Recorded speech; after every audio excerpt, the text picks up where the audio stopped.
Chers frères et sœurs, durant ces fêtes de Noël, nous nous sommes intéressés sur la conception de Jésus, sur sa naissance à Bethléem, sur l'attitude criminelle du roi Hérode dans ce même chapitre de Matthieu, sur lequel s'est penché notre pasteur les dimanches précédents, durant la période de la Nativité.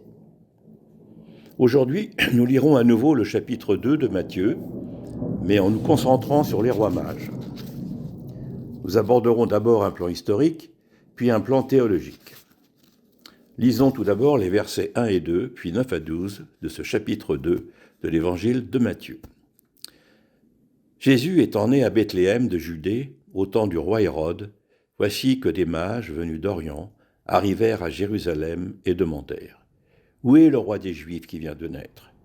Nous avons vu son astre à l'Orient et nous sommes venus lui rendre hommage. » Et voici que l'astre qu'ils avaient vu à l'Orient avançait devant eux jusqu'à ce qu'il vînt s'arrêter au-dessus de l'endroit où était l'enfant. À la vue de l'astre, ils éprouvèrent une très grande joie. Entrant dans la maison, ils virent l'enfant avec Marie, sa mère, et se prosternant, ils lui rendirent hommage. Ouvrant leur coffret, ils lui offrirent en présent de l'or, de l'encens et de la myrrhe. Puis, divinement avertis en songe de ne pas retourner auprès d'Hérode, ils se retirèrent jusque dans leur pays par un autre chemin. Jusque-là la parole de Dieu, qu'il vous bénisse à travers elle. Souvenez-vous comme ce récit des rois mages a rempli notre imaginaire tout au long de notre enfance et même encore maintenant. Les rois mages, on les imaginait, on les voyait et on les admirait sur des gravures et autres tableaux ou enluminures. Nos parents ou nos pasteurs, à l'école du dimanche, nous lisaient des textes relatant leur histoire. Alors on se mettait à rêver à ces personnages hauts en couleur, venus de très loin, de contrées inconnues, les bras chargés de présents et même quelquefois entourés d'animaux exotiques. Alors, frères et sœurs, remontons un peu dans le temps, penchons-nous attentivement sur les textes et cherchons à y voir un peu plus clair, mais gardons précieusement en nous la féerie de leur histoire. On l'a vu, le texte évangélique ne mentionne pas leur nombre, pas plus que les noms de ces sages, et ne les qualifie pas de rois. L'idée de leur origine royale apparaît au début du IIIe siècle. Certaines traditions chrétiennes les mentionnent aussi, vers le 8e siècle, et les popularisent sous les noms de Melchior, Gaspard et Balthazar. Ce sont des personnages traditionnels des récits de la Nativité. Et le thème de l'adoration des mages devient rapidement populaire, très tôt, dès le IIIe siècle, pour ensuite se développer très largement dans l'art chrétien. L'Occident médiéval les vénère, comme saints, et l'Église catholique leur attribue des reliques à la cathédrale de Cologne, et la tradition orthodoxe conserve le reliquaire de leur présent au monastère Saint-Paul du mont Athos. La visite des mages est célébrée symboliquement 12 jours après la Nativité, le 6 janvier, jour de l'Épiphanie. L'origine vague des mages de l'évangile de Matthieu a donné naissance à diverses théories qui ont pu laisser penser à des prêtres perses, à des astrologues babyloniens ou à des sages venus d'Arabie ou de Syrie. Dans la littérature chrétienne antique, dans le texte le plus ancien, celui de Jacques au IIIe siècle, les mages sont encore anonymes et on indique qu'ils viennent d'Orient, sans plus de détails. L'origine royale des mages semble avoir été forgée par la tradition à partir de divers passages de l'Ancien Testament, en particulier dans le livre de la Genèse. Cependant, le nombre des mages reste fluctuant selon les différentes traditions orientales. L'une d'elles, se référant à une prophétie de Michée, dénombre 8 mages, 4 quand d'autres en comptent 12 et même parfois accompagnés d'importantes troupes. Les noms traditionnels de Gaspard, Melchior et Balthazar apparaissent pour la première fois dans un manuscrit du 8e siècle.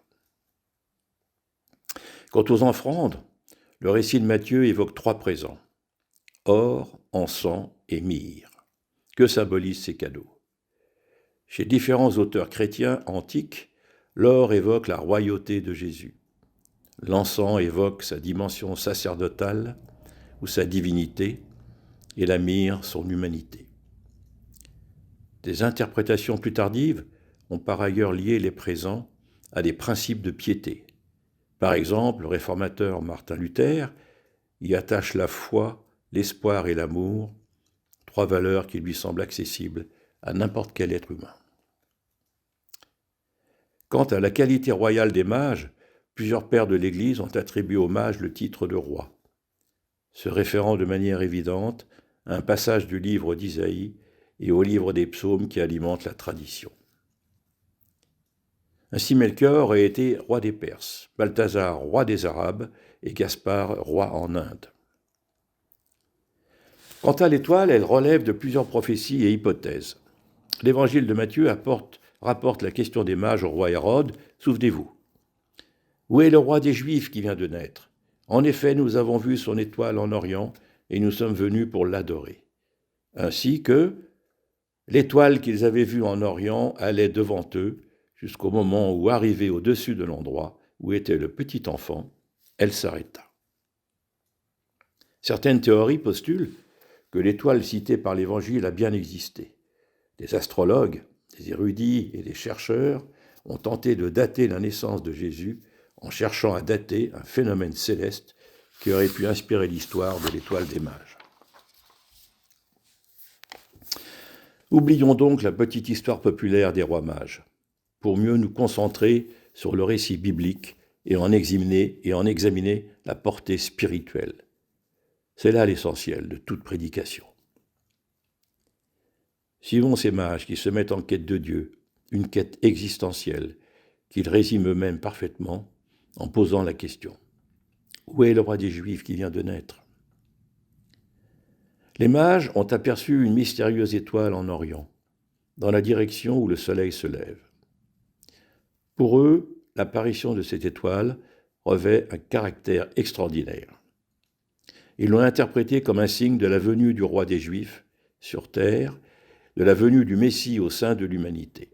Il s'agit d'une révélation divine. Les rois mages se mettent alors en route pour se diriger vers Jérusalem, la capitale du pays des Juifs. Paradoxalement, les habitants de cette ville ignorent tout de cet événement. Les mages sont bien les seuls à être au courant. Car ces mages ont beau savoir observer les étoiles dans le ciel, ils ne connaissent pas les Saintes Écritures. Et ils ne peuvent donc pas savoir où se trouve le roi des Juifs. Les grands prêtres, eux, trouvent la réponse dans le livre du prophète Michée. Il s'agit, au chapitre 5, versets 1 à 3, il s'agit de la petite ville de Bethléem en Judée.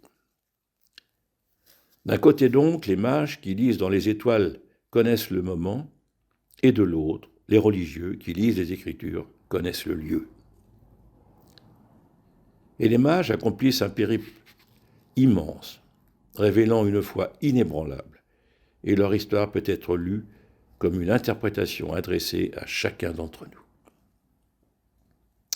La question se pose alors, sommes-nous prêts à nous laisser interpeller par Dieu, à répondre à ses appels et à nous mettre en marche? Ou bien à rester immobiles, bien installés sur nos convictions, nos acquis, nos soi-disant valeurs, nos traditions, nos héritages familiaux, etc. C'est-à-dire être hermétique ou indifférent à l'inattendu de Dieu. En rendant hommage à l'enfant Jésus, ils le reconnaissent comme le roi qui est au-dessus de tous les rois, de toutes les nations. En adorant l'enfant Jésus, ils le reconnaissent comme leur Seigneur et leur Sauveur, et les mages marquent cette double reconnaissance en déposant leurs richesses au pied de la mangeoire.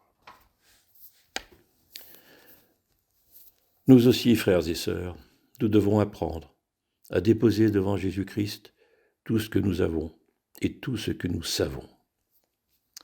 Car tous nos avoirs et tous nos savoirs n'ont véritablement de sens que si nous les mettons au service du Seigneur. À notre tour, au début de cette nouvelle année, prenons l'exemple des mages et agissons comme eux.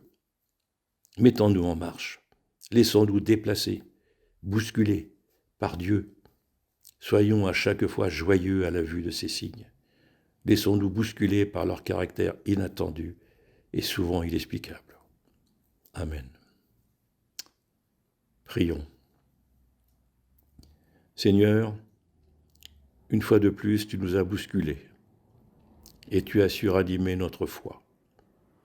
Au travers de ces textes qui nous font revenir en mémoire des souvenirs lointains, des souvenirs d'enfance. Cette continuelle rétrospective qui rythme notre vie nourrit notre spiritualité depuis toujours. Nous te rendons grâce pour cela et nous te prions pour que cela continue, ainsi, Noël après Noël et chaque jour dans nos vies. Amen.